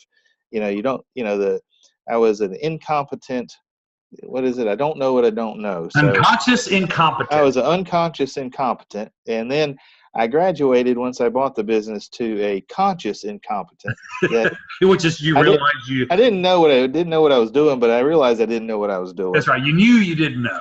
I knew I didn't know, and so that's when I started to kind of go down that personal growth development level, and and I'll be honest with you, in the beginning I didn't need as much of it as I do now, because I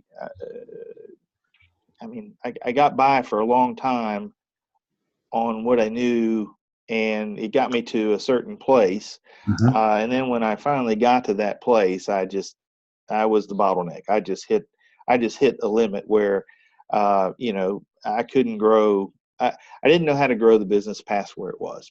That's right. And so, the personal growth for me has just been amazing as far as learning how to grow the business to different levels, and the changes that I needed to make that happen.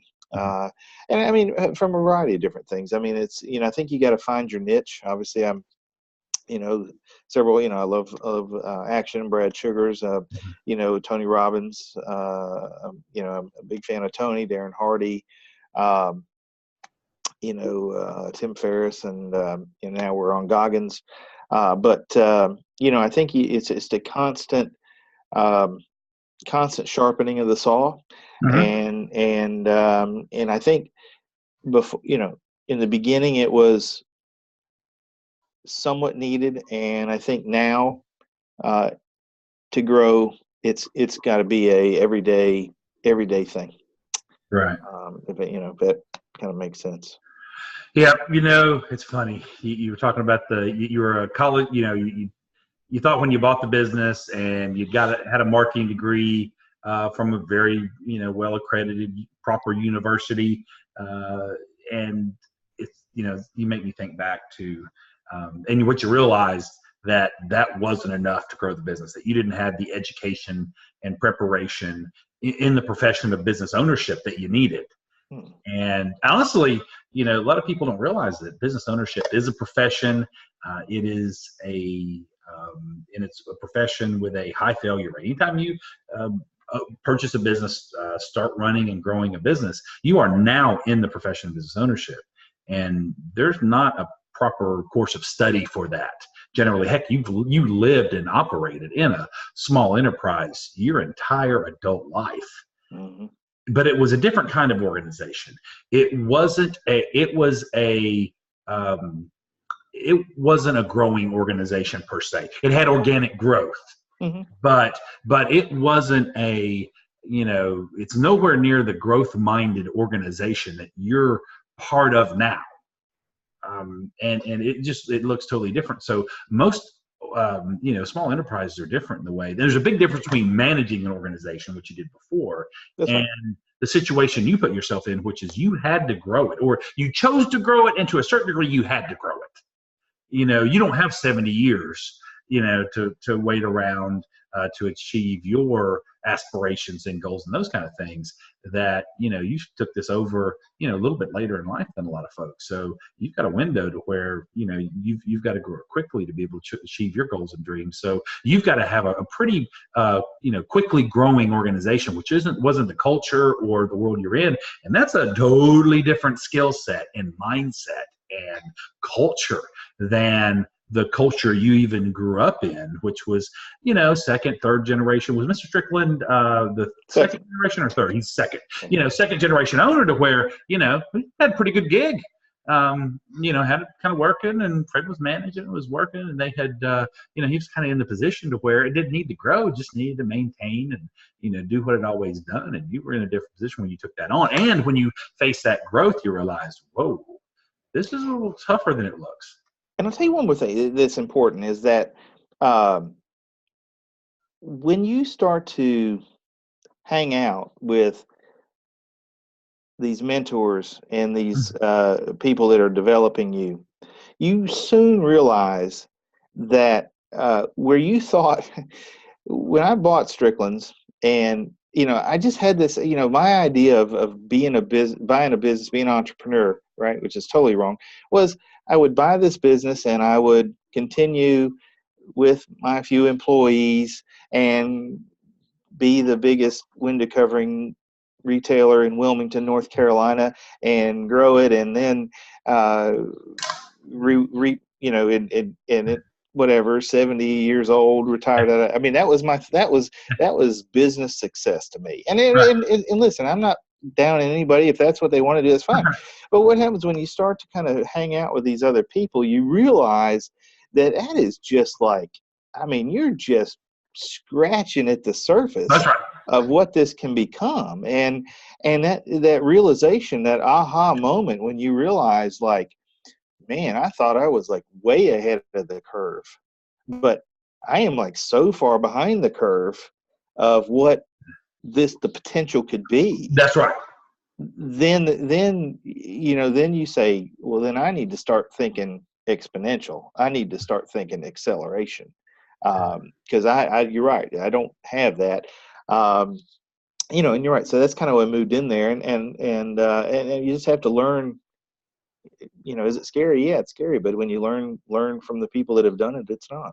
That's right. Yeah. Once you have the knowledge and confidence and learning from people that have achieved it at the higher level, those steps become a lot less scary. Yeah. When you know that there's solid ground within those next steps. It's funny you talked about knowing it all, maybe even coming off a college experience. I thought you were all set. It's funny. The hardest group I've ever spoken with, the hardest audience ever spoken to, was a group of MBA accounting, like CPA accounting students who are getting their master's in accounting. Man, you talk about a group that knew it all. Like when I speak, man, I feed off the energy of the audience and their receptiveness, and I'm able to pretty much read them. And man, you talk about, that's the hardest room I've ever spoke to. Man, you give me a room full of business owners that have gone through the grind, that have got kicked in the stomach. And, right. and man, I'm a stinking genius. Man, there'll be people nodding and raising hands and just like, are you reading my mail? Like, you're describing my life. And I'm a genius, like, to those folks. Like, it's unbelievable, like, how smart I become when I'm in a room full of business owners been kicked around for a few years. Man, you put me in a room full of MBA students that are, gone through the education piece, a lot of them on their parents' money or loans or whatever, but they hadn't got out in the real world. Man, they had it all figured out. That was a tough audience. So it's funny when you get out in the real world and you just think, I did the same thing. I was in action coach training thinking, man, I'm going to kill this thing. I don't know about these people in the room. I'm going to wax all of them. And they don't know, in the first year or two, they don't know who they're dealing with. I'm going to be the fastest growth coach out there. And man, you're somewhat familiar with my story, that, I struggled. It really struggled in ways that I never expected. But man, I had it all figured out in training. This was going to be simple, man. This was going to be an easy path to success. And man, you talk about going out to the marketplace, trying to sell, being a leader and a mentor to business owners, like getting business owners, to follow you. When I was 34 coming out of training, 2005, 32, 33 years old, coming out of training, and didn't have the resume that I do now in the small business community. Man, it was tough. So, but I had it all figured out. I was going to just like that. It's amazing how open I became to new ideas. It is. I've been humbled by the reality of the marketplace. Well, and the other thing is, and again, going back to the E-Myth, but you kind of think that because I knew the blind business. I had been in the blind business since I was 17 years old, and so I thought I knew what I needed to know. But what I realized is when I bought the business and I became a business owner, it didn't have anything to do with blinds. Right. So so it's a totally new set of things. Yeah. So talk a little bit about your experience, just for the good of the audience. Because and I don't want to make this sound self-serving, because really it's not about me per se, because there's people that are all around, not just all around the community in the area, but all around the world that will hear and learn from this. The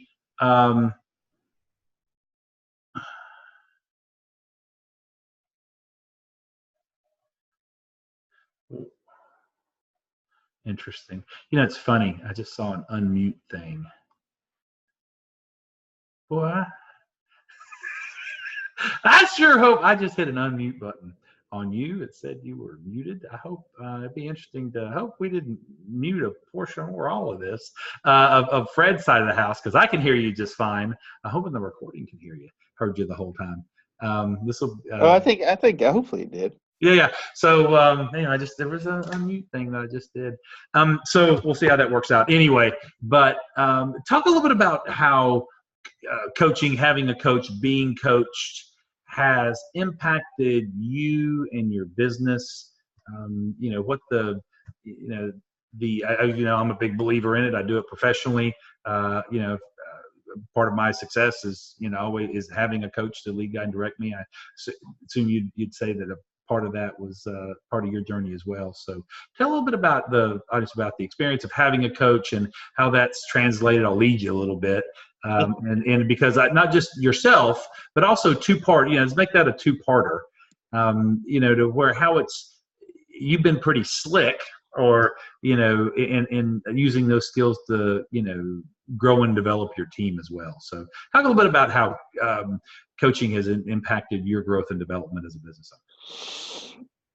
Well, I mean, I think that that's Reggie. It's a lot of elements there. Yeah, I mean, first and foremost, I mean, I think that having a coach to I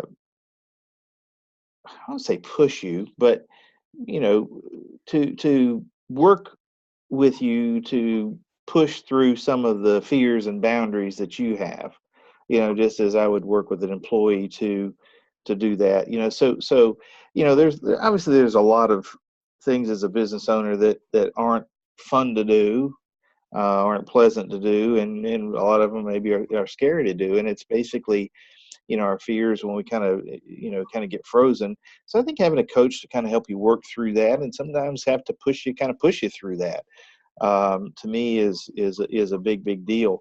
I think working with a coach, you have, not only do I have a good coach, but I mean, toot your horn, but you work with numerous other clients, so being able to bring advice and information from a vast majority of experiences, is a huge benefit, of how to maybe handle certain situations. And I think back to the personal growth thing of it, element of it, being a coach, I think that's one of the things that's very important. And, you're obviously on a very heavy personal growth regimen. So being able to share, what you find is working, and what's good, and what's worth listening to is very, very valuable.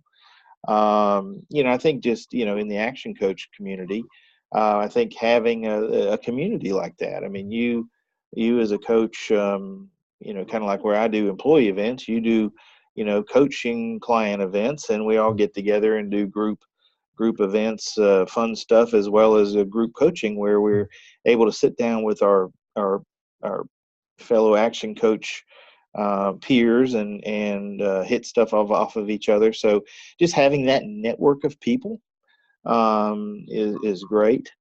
I think, I've had several other, so I've worked with several, I won't say coaches, but I've worked with a sales coach and several other people before, but I really like that the action has a program. They have a formula.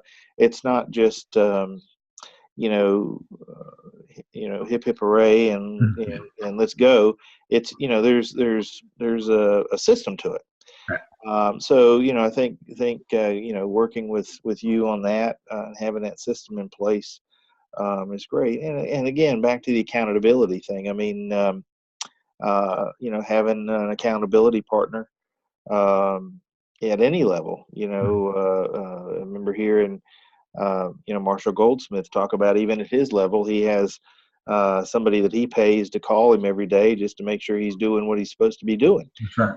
And he's the number one coach or business coach in the world. I guess big business, but so I think all above. I hope that's kind of what your thought process. But I mean, that's what a coach is to me. Right. Somebody's got your back. I think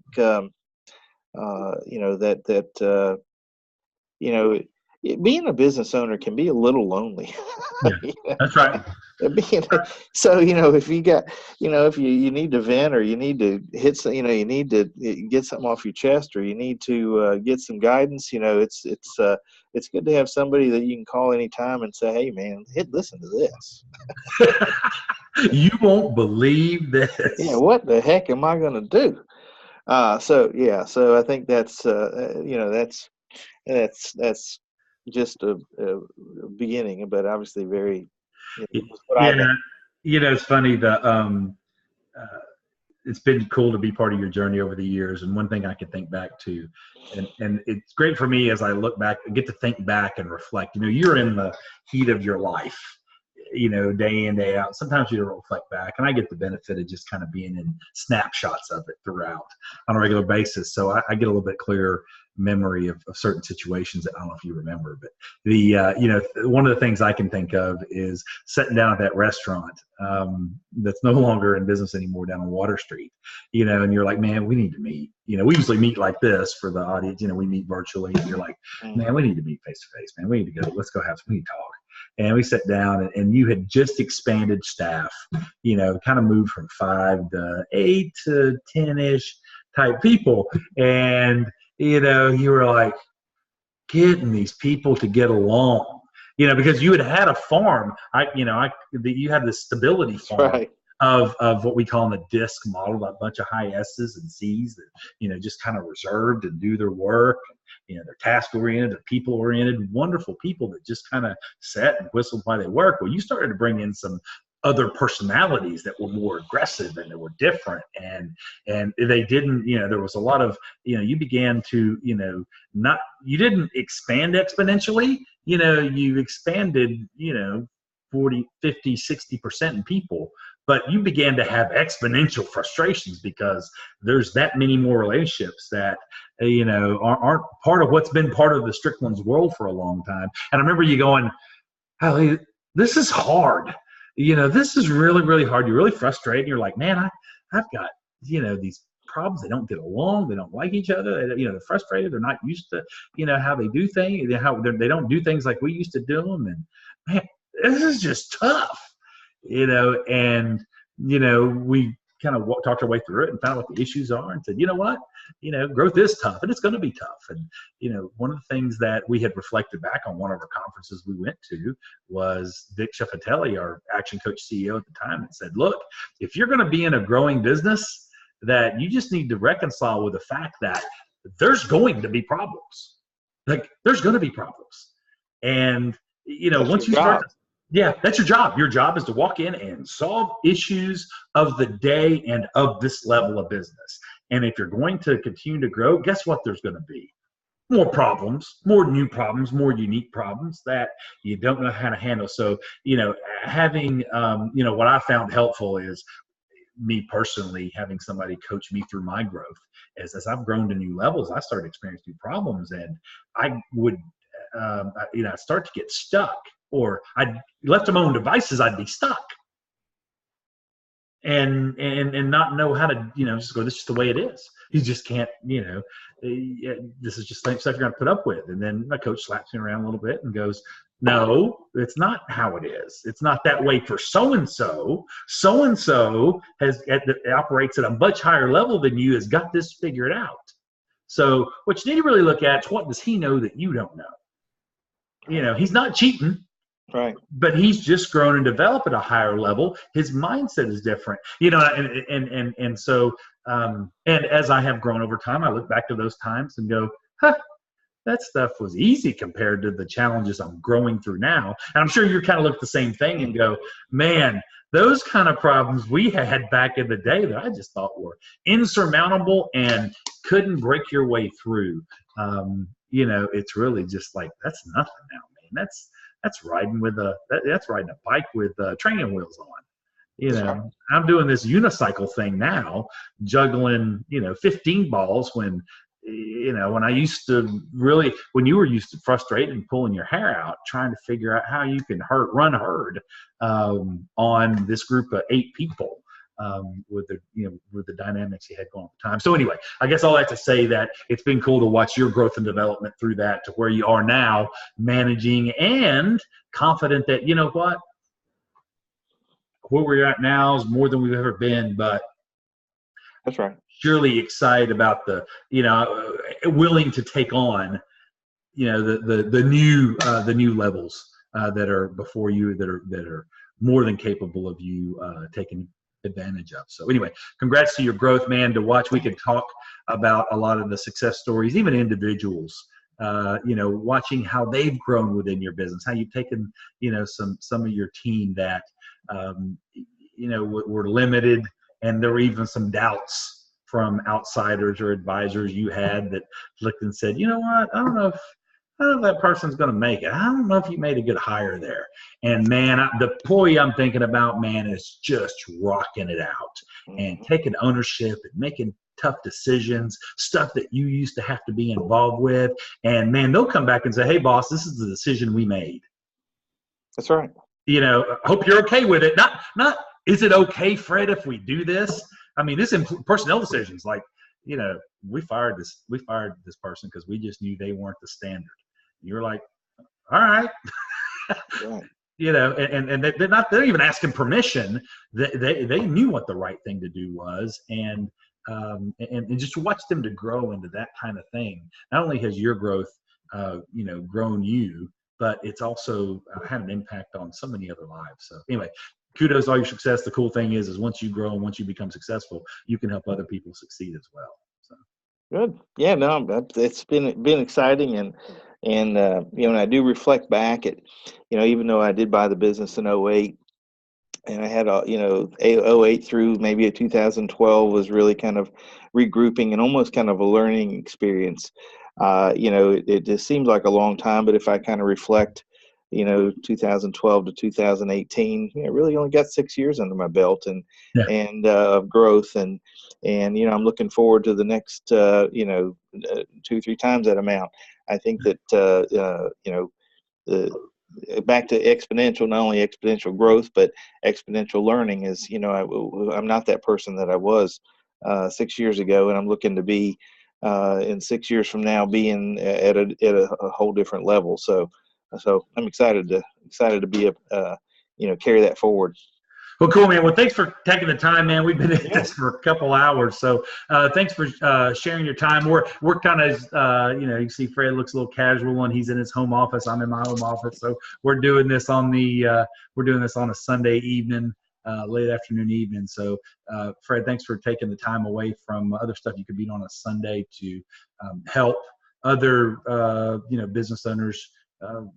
Improve, inform, learn from your best practice lessons learned outside of just the bullet points that are quick and, but you've really been able to, I like this longer form so you can kind of get into some of the nuance and talk not just about, here's 7 bullet points in 10 minutes on things I've learned, but being able to capture a little more of the distinctions that really can help somebody in ways you can't ever imagine. It's just hard to catch you a couple hours at a time to do that. So thanks for being able to share this, and hopefully it'll help a lot of folks.